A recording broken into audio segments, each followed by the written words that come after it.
Hello friends, family, and fellow filmmakers, it's Tom from Tomcat here to kick off our first ever Motion Picture Monday. We want to use this day to share bits and pieces of our work and break down what worked, what didn't work, what was funny, what was maybe not funny, and give you a little insight to our creative process. First up, one of the scenes from Oliver Stone, starring Seth, Cassell, and Brea Grant. This is Wild Garage Makeout Scene. Wow, you know a lot about this stuff. So, you think you want to try some? It's tempting, but no, I'm good. Come on, didn't you say something about wanting to go on an adventure and try new things? Yeah, but... But this is your opportunity to try something new. Come on, pick a piece. Well, the bubbler was kind of cute.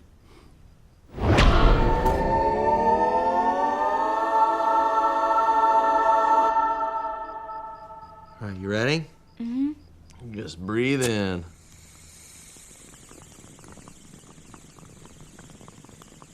All right, now hold it in, and exhale. Oh, man. That tastes weird. You feeling it yet? I heard it doesn't work the first time. Oh, you were wrong, girl. Let's paint the city Eiffel Tower green and go on a holiday, go on vacation. This is the closest that you've ever been, but you're still so far away. Dude, once you get bigger there, you can't get out ever. You're stuck in there for life. It's the truth. Wait, you gotta go with that. When you finally leave suburban haze, you're quiet. Oh, did you see that? This was a unique experience for Veronica, an agent of danger, I a love that mistress bad bitch. of mayhem. She's a bad bitch. You Yes. can't mess with her. You know what? What if I need a blue pen? Because you have blue eyes. Oh, I do. I do have blue eyes.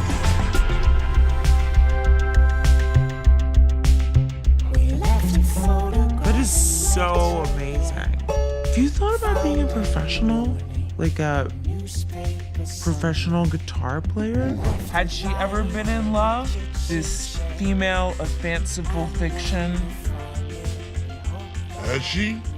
We don't know. It's never easy when we write goodbye, but goodbye is Oh, wait. I got something you're gonna flip your shit over. Wait. Wait. We forgot about our internet research. let go. The black house, the blue sky.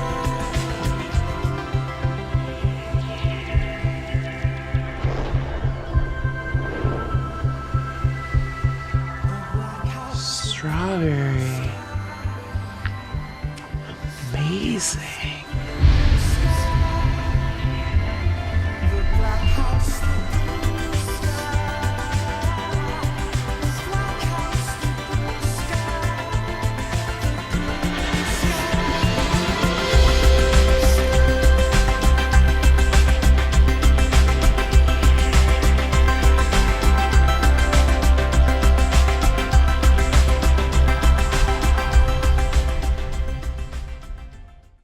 Whoa, that was spicy. What'd you guys think of the scene? Tell us in the comments below. Love it, hate it, funny, is it memorable? I don't know. So why do I like this scene?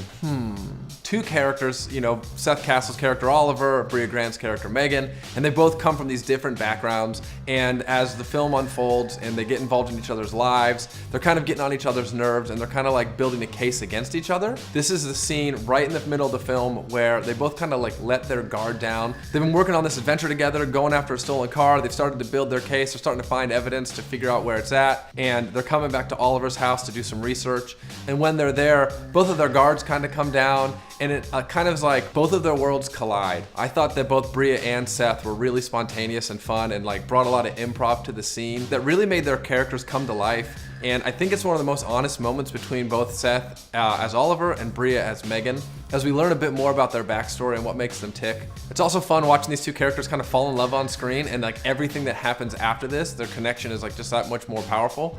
For the look and feel of this scene, we had cinematographer Piatnik on board to shoot the film, and he kind of was able to go crazy in this space. This is kind of a heightened and exaggerated real world of what Oliver's life is like. When we shot Oliver Stone, this was a movie that we made in 12 days. We had a very limited budget, we had a very small crew. Most of our shoot days on this movie had to take place outdoors because we couldn't afford to have lights, so we were relying on the sun to be able to, shoot the scenes. We had to have daytime hours to be able to shoot the scenes, and locations were obviously very limited because we didn't have a lot of money to pay for stuff. And the only set in the movie was the garage set. This set was built in the garage, and we had it lit with different lights and park cans and like party lights we had bought at thrift stores and stuff. So each day we'd be out shooting our daytime scenes, whether it was like a scene at the skate park or a scene taking place on the pier or a scene taking place like in the downtown area. And then when the sun would go down and we still had a few more hours left with the cast and crew, we would always come back to the garage. We would always come back to scene 62, and we'd be able to add to this montage and add to the scene.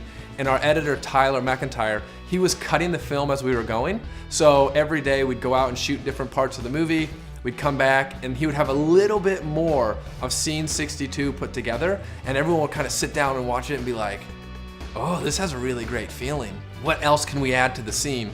So then we would go back down to the garage for an hour or two and we'd just grab a little bit more. We'd grab a few more shots, a few more time lapses, a few more funny things that would just kind of elevate the film further and further. It's also important to note that this scene really works because of the music. It's a song from this band called Stars. They're out of Canada. And we had cut the movie to this song. All of our rough cuts, our assembly 1, our assembly 2, our picture lock, and we've all fell in love with this song. And we were having a lot of difficulty kind of locking down if we can get it or not. So finally, when we sent a copy of the film to the band and to the management and to the label, we were able to work out a deal to get the song in the movie and kind of keep the original intent and design behind the sequence. To keep the scene just a little bit dreamy, we didn't quite shoot it over crank super slow motion like a 60 or 120 frames a second, but instead we chose to shoot it in 48 frames a second and sometimes 30.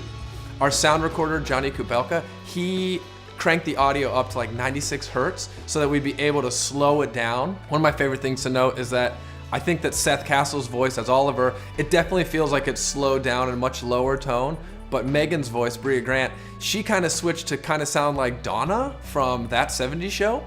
1, 2, 3.